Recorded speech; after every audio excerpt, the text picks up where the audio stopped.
আজকে আমি গাছে পানি দিব। এই যে জমানো 3 দিন আগের পানি, 3 দিন আগে আমি পানিগুলো জমায় রাখছিলাম।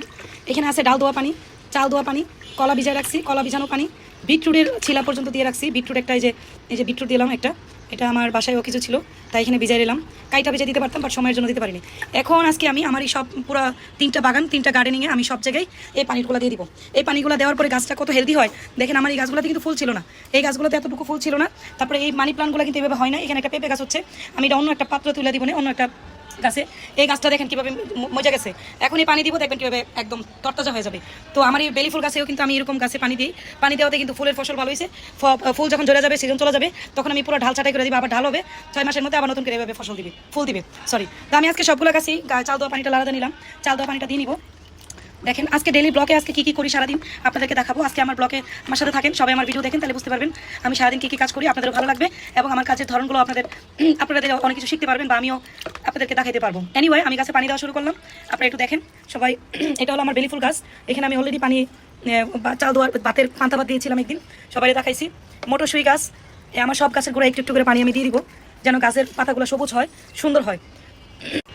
এই হলো আমার এই ফুল গাছ, এটা খুবই একটা সুন্দর ফুল গাছ। এটাতে পানিটা দিচ্ছি, পাতাগুলো সবুজ হবে, ক্লিন হবে। এই গাছটাতে এখনো ফুল ধরে নাই, বাট এখন ধরবে ইনশাল্লাহ।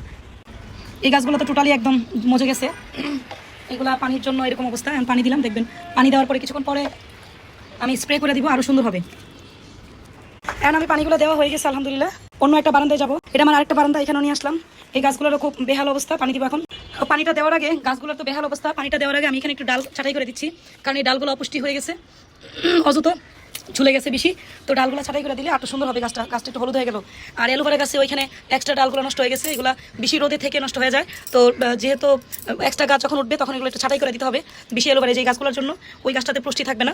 আমি এখন এটাতে একটু পানি দিয়ে দিব, যেহেতু এটা ডালগুলো কালো হয়ে গেছে, একটু পানি দিয়ে দিব। এই যে পানি, কলা আর ইয়ার পানি নিয়ে রাখছি, সব গাছে দিচ্ছি পচা পানি। এটা হলো মরিচ গাছ, এখানেও দিয়ে নিচ্ছি। মরিচগুলো কালকে কাজে লাগছিল, একটু রান্না করার সময় মরিচ ছিল না আলহামদুলিল্লাহ।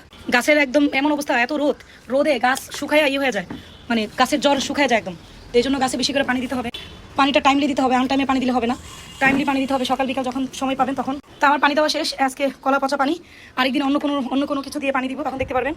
এখন আমি আরেকটা বারান্দায় চলে যাচ্ছি। এখানে কিছু গাছ আছে আমার বাসায় যেগুলো গাছ মানে রুমের ভিতরে থাকে ইনডোর প্লান্ট, এই প্লান্টগুলোতে আমি একটু পানিটা দিয়ে দিব। পানিটা দিয়ে আমি চেষ্টা করবো এই গাছগুলো একটু রোদে দেওয়ার জন্য, মানে ডেঙ্গু মশা হওয়ার সম্ভাবনা থাকবে, তাই রোদে দিয়ে দিব। আগে পানিটা দিয়ে নিই। এটাও স্ন্যাক প্লান্ট, এটাও আমার ড্রয়িং রুমেই থাকে, সো এটা তো দিয়ে নিচ্ছি।